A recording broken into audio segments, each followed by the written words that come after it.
CreationWatch today is going to be. We're visiting an old friend. I have an obsession with this. Maybe I just like looking at what they say too. We're actually going to be delving into. Where are we at? There you are.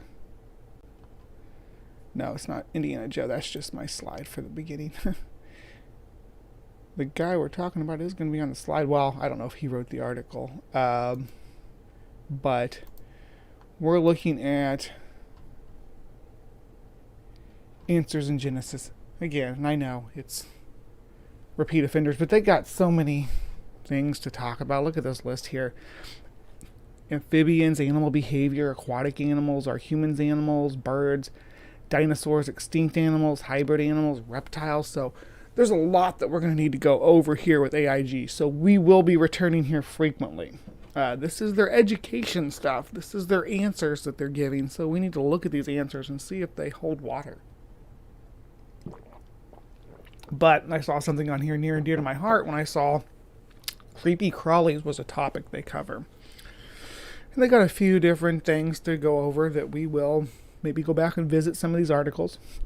Beetles go anywhere, do anything, communicating ants, helpful honeybees, scary scorpions. These are like featured articles. But when you move down here, here's something we've talked about recently. This is our giant arthropod that was just discovered, and they did their own article about it. Actually, Ken Ham himself looks like he wrote the article for this. But we're not going to look at that because we've covered that topic from, dare I say, more reputable sources than AIG. What we are going to do is I'm going to move down into this section here because there was a lot to intrigue me. We got some stuff about snails. We got stuff about parasites. We may delve into that, but not today. We got scorpions, which I considered going into, but we got more scorpions coming later in the show. So stick around for that because right after this segment, we're going to have a segment with some weird scorpion stuff. I think a lot of people showed up specifically for that scorpion stuff because I've been talking about it all week because I'm so excited about it. But they got your jumping spiders. We got termites. But of course we talk about amber fossil finds as well. But this is the subject that I wanted to talk about because, much like our friend Indiana Joe last week, we are going to decide that certain animal behaviors, ecologies, and biologies are bad because they're potentially harmful to humans. To hell with whether it's beneficial to the organism or the environment or anything like that. No, we want to focus on the effects on humans and decide that something is evil with a capital E because of its ecology. So it's evil because of its ecology. If God is good, why are some creatures so bad? That is such a weird statement. They're not bad. The wasp having this venom, the snake having this venom, as we talked about with Joe last week, is not a bad thing. It is good for them to have their venom.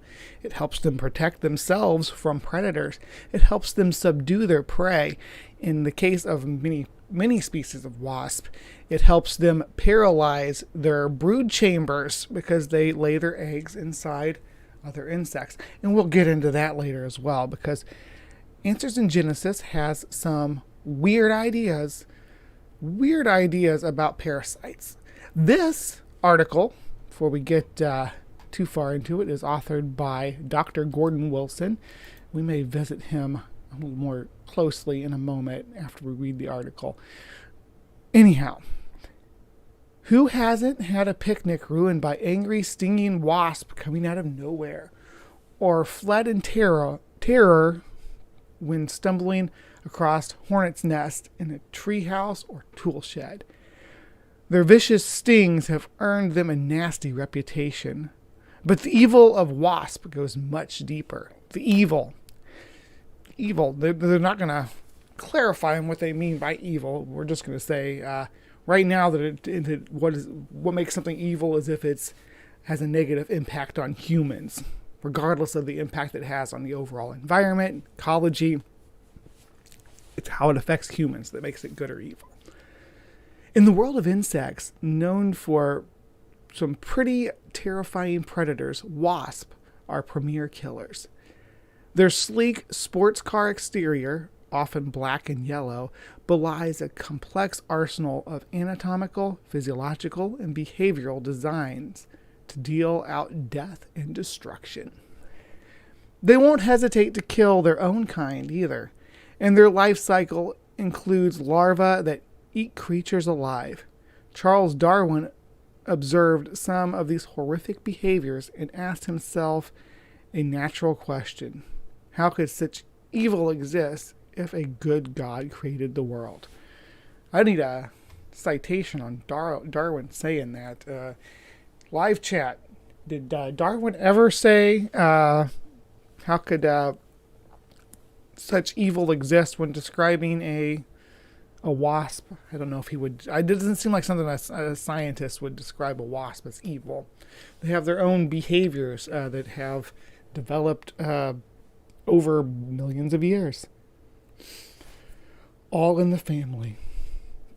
First, let's define the terms.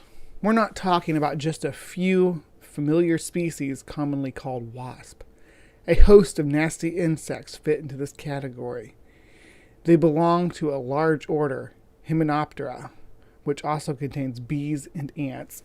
Now, depending on how you use the word wasp, bees and ants could be considered Hymenoptera and could be considered or they are Hymenopterans and could be considered wasp. Bees being herbivorous, highly eusocial wasp, and ants being terrestrial wasp. We pretty much know ants or bees when we see one.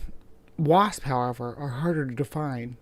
In some ways, they're the others of the bunch. The large stinging wasps we encounter so often, hornets, paper wasps, yellow jackets, and others, represent only a small sliver of what entomologists call wasp.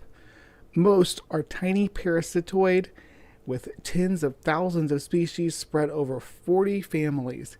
Parasitoid are like parasites in that they feed in or on their host. The difference is they eventually kill their host.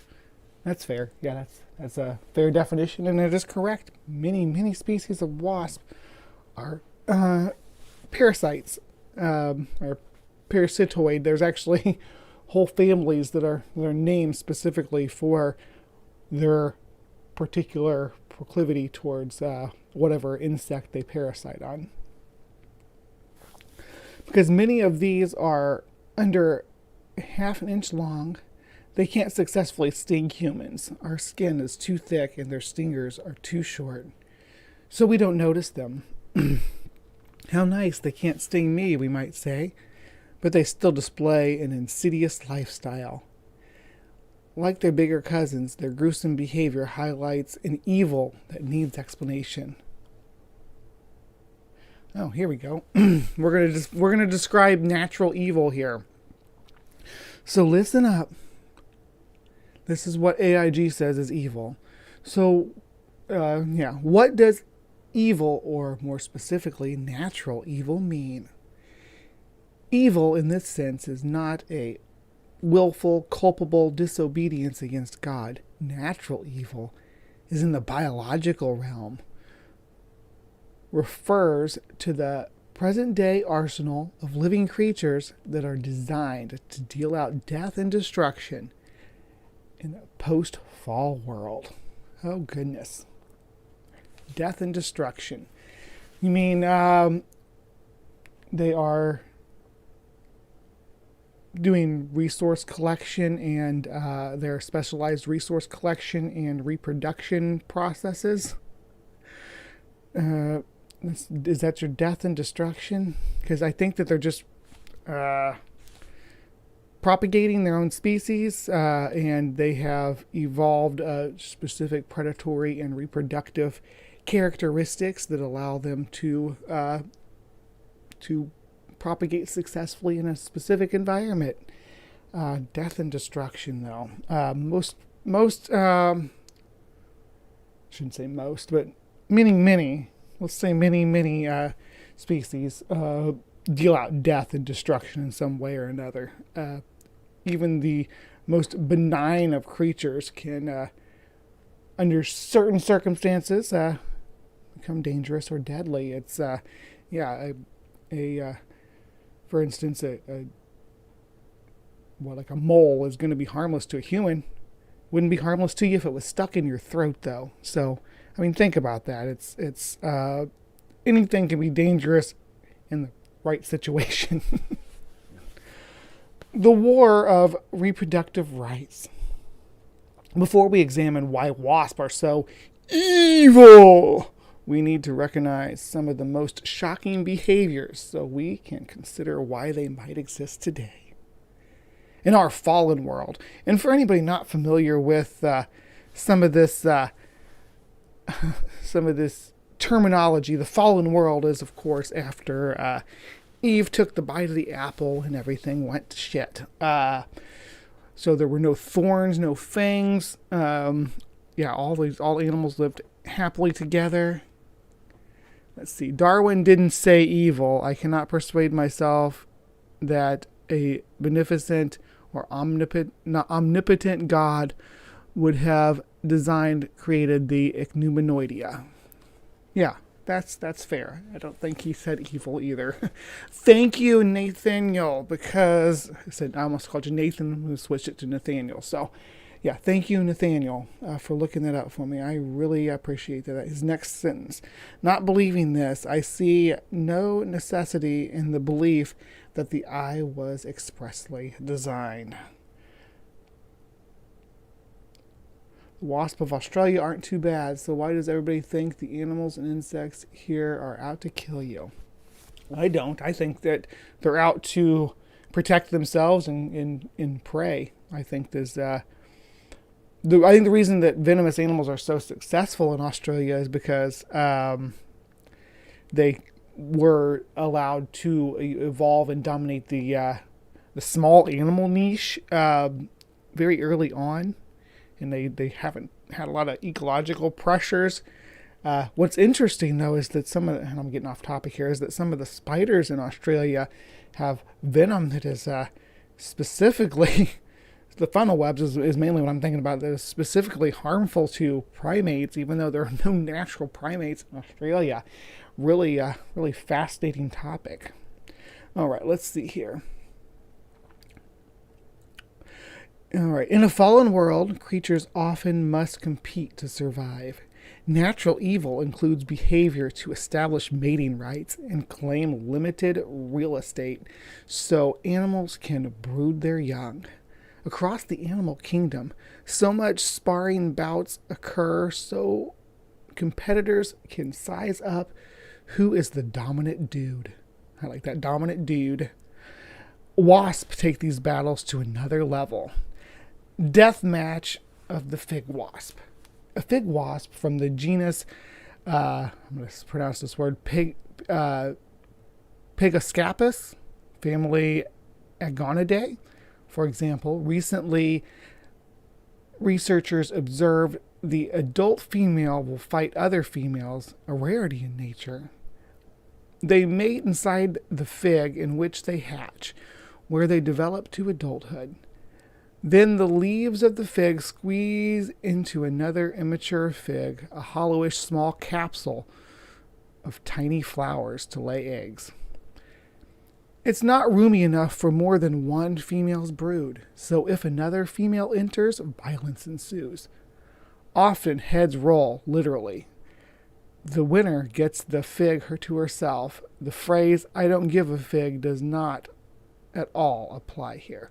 And that's really a good expression of how wasps engage in combat with any other hymenopteron, including their own species, as they have those bolt cutter jaws, which you can really see really good in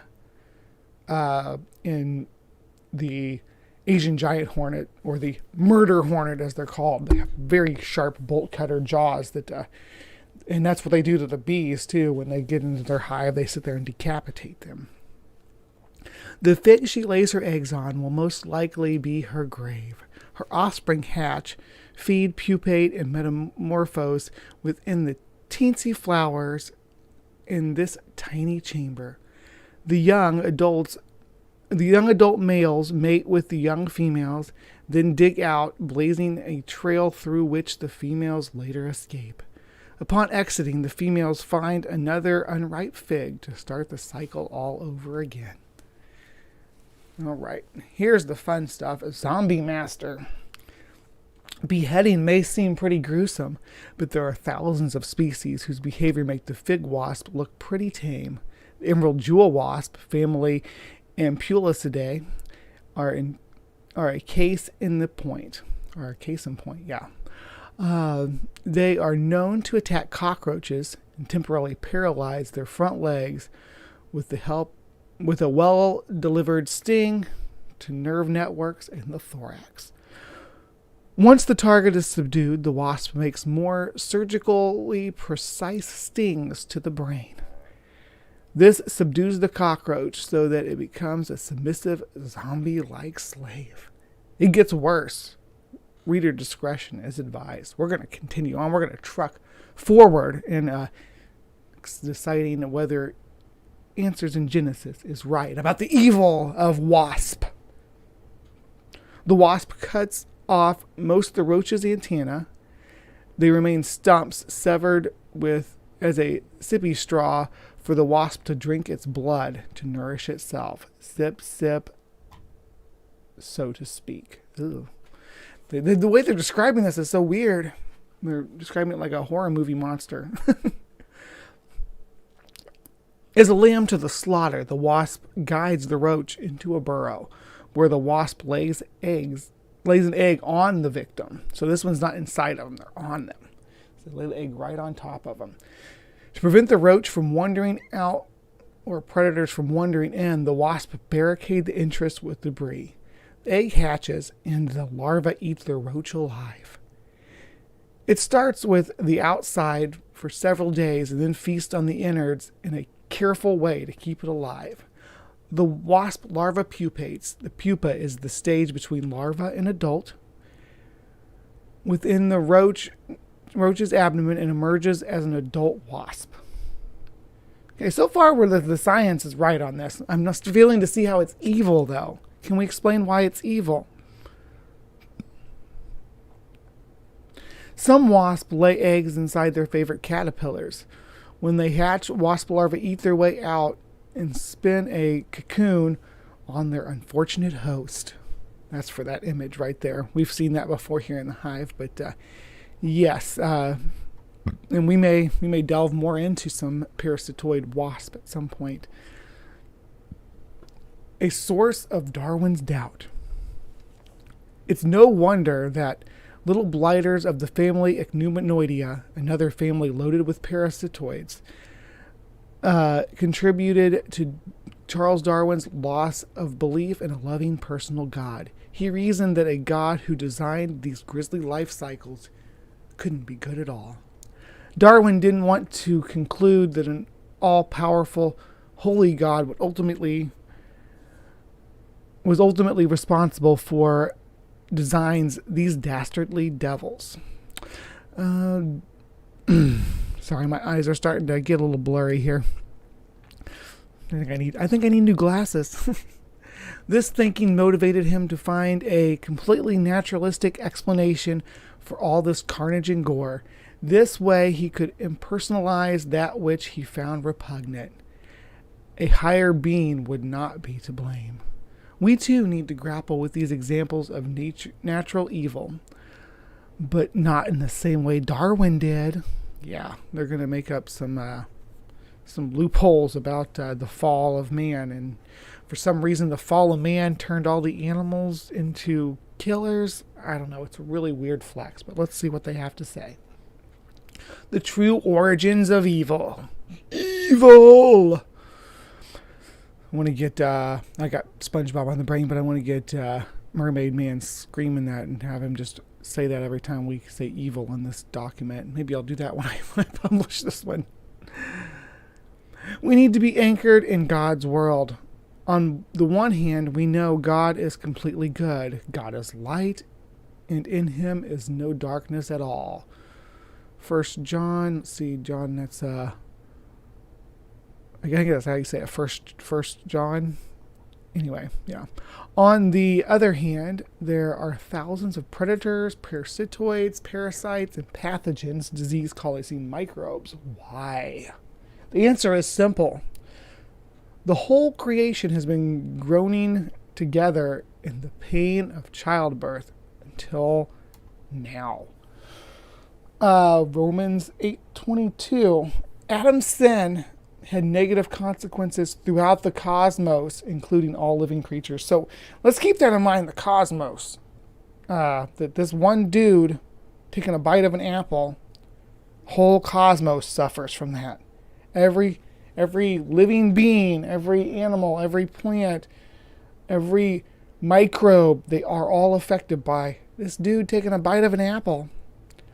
This is a crazy story. How can we not see how bizarre it is to actually believe this is a literal history? This includes thorns, thistles, violence, pain, suffering, and the death of man and animals. His sin has plunged the entire creation into our current state of affairs, and we, his offspring, have contributed to the mess ever since. In short, God is very good. Sin is very bad. God's judgment against our sin is very good. These horrendous life cycles were not in existence at the beginning. They are part of God's judgment.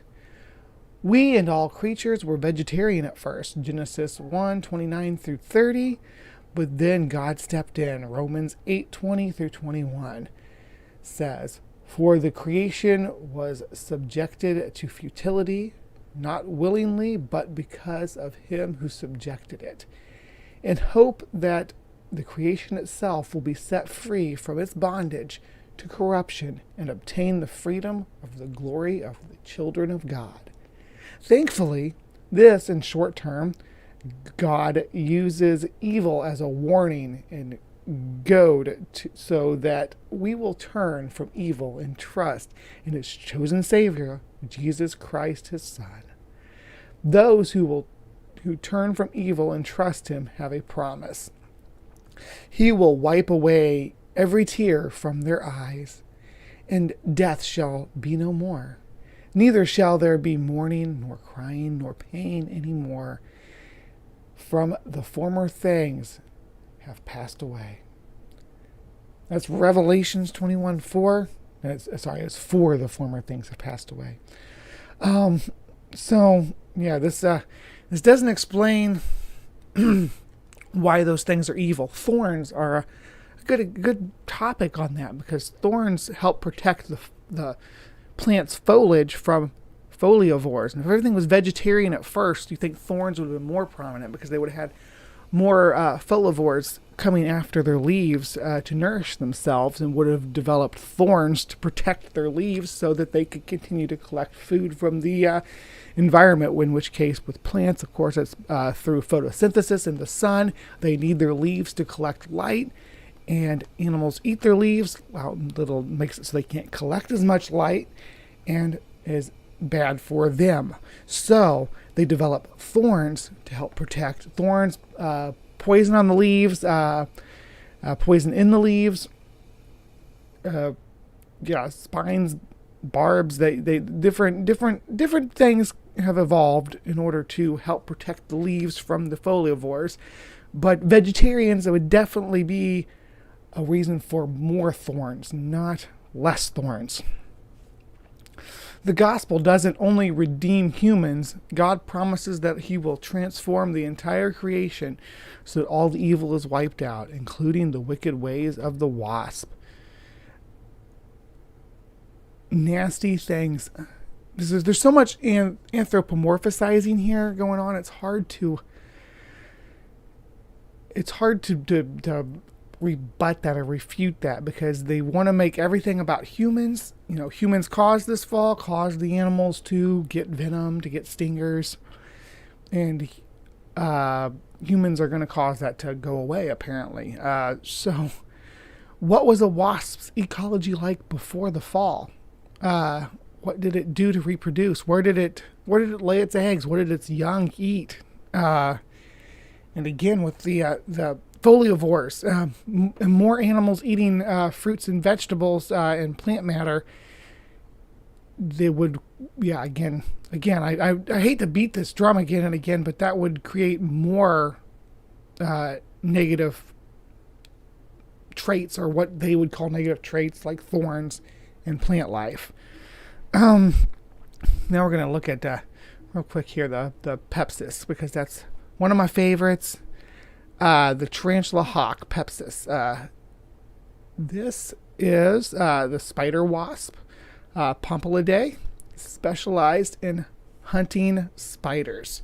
A well-aimed sting under the cephalothorax paralyzes the spider. The wasp then hauls the paralyzed spider back into her underground lair, where she lays an egg on this helpless spider. The larvae hatch and consume the spider. Yes, spider wasps are wicked cool. And if someone's an arachnophobe, they should be their best friend. They shouldn't think that these are bad. They should think these are good, because they're controlling the spider population. So is it good then, if you don't like spiders, that the wasp takes care of the spiders for you? We need a definitive answer to things like that. Braconid wasp. Some wasp larvae exert mind control over their host caterpillar. The deranged caterpillar does not attempt to spin its own cocoon. Instead, when the wasp larvae burrow out, the caterpillar weaves a protective silk blanket over the wasp cocoons. Exhausted, half consumed, and riddled with holes from the larva, the caterpillar guards the cocoon until it dies. White butterfly parasite. Many parasitoid wasps prefer to lay their eggs inside caterpillars. They hatch into grub-like larvae that consume the caterpillar from the inside out. At first, they avoid the vital organs so they can keep their host alive until time to exit. When they are ready to enter their pupal stage, they chew their way out of the caterpillar's skin and spin their own cocoon. Chalcid wasp. A parasitoid wasp in the family Chalcidae flies right into the jaws of death. This is the pit of the antlion. Antlions are really cool. They're like a sarlacc, kind of. They build this little funnel-shaped hole, and they sit at the bottom of it in the middle, and insects and other creatures that mostly ants, as their name implies, who stumble into it, start falling into the middle, and they actually throw sand out to try to make it fall down into their jaws. Really wicked creature. Her strong hind legs hold the deadly jaws open while she lays an egg on the soft skin of the antlion's neck. The larva hatches and eats the antlion from the inside out. Cool. I want to know more about that wasp. I think I had read that antlions had some parasitoid organisms, but this sounds really cool. So we'll have to dig into that more. Again, I don't think it's bad to lay your eggs on another organism and have that eat it. It's not evil. It's good for the wasp. It's good for it. And it's potentially good for the ecology of the other organisms as well, including the ones it's preyed on, because it keeps things in balance, controls populations. Yes, John 1, one of the many plagiarized books in the New Testament. Thank you again, Nathaniel. It's great to have you here. I love when you show up and are able to, especially when I'm doing CreationWatch, because I know you're much more versed in this stuff than I am, as far as Bible verses and stuff. I know I actually have a lot of you guys in my chat that are probably more versed in the Bible than I am, because I was not raised in a religious household, so I didn't have a lot of exposure to it. All of my exposure to the Bible has been like adult research. I did when I was into the neo-pagan scene. I did research a bit of stuff back then, mostly about the mythology and stuff, and the origins of like Yahweh and the gods. But I didn't read the Bible back then. I didn't read the Bible till I was an adult, and it really started doing it as a degree to present counter apologetics. good side of bad. These behaviors sound nasty, and they are. But in our fallen world, the wasp actually serves to limit pests. In fact, farmers view these parasitoid wasps as good girls. They sometimes release these wasps intentionally to kill insect pests, a practice called biological control. Well, thank you, Dr. Gordon Wilson. That is that last part is probably the most concise description of this behavior that you've given. You drop the whole evil shtick, the bad. Again, predatory species are not bad. They're not bad. They're not evil. They are part of a balanced ecosystem. All these creatures and the way they interact with each other, the way they reproduce, the way they feed, the way they manipulate their environments, all comes into play, keeping everything in balance here. And they evolved side by side. Sometimes we have some arms races that create some diversity. But I thought it would say some more about Dr. Gordon Wilson here, just real quick, because AIG likes to tout credentials. So, Senior Fellow of Natural History at New St. Andrews College, earned his PhD from George Mason University in Environmental Science and Public Policy. He holds a Master of Science degree in Entomology from the University of Idaho. All right, so yeah, that's pretty cool. I'm not questioning your credentials, my dude. It's the evil part that I'm questioning. You did do a good job of describing these organisms and their behaviors for the most part, but calling those behaviors evil is it's anthropomorphizing the insect world, and it doesn't comport. It doesn't, and it definitely doesn't need to happen. But that was our Creation Watch today, with Answers in Genesis. Reading an article again by, where's his name? Dr. Gordon Wilson.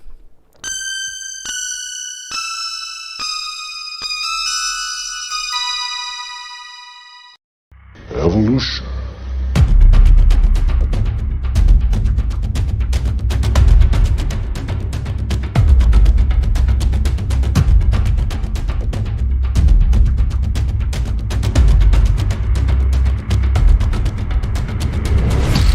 Believe in evolution. Yeah, tell them that you believe in evolution. Evolution. Evolution. Evolution. Yeah, tell them that you believe in evolution. Evolution.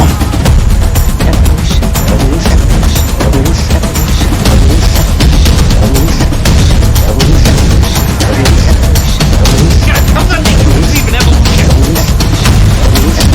Evolution.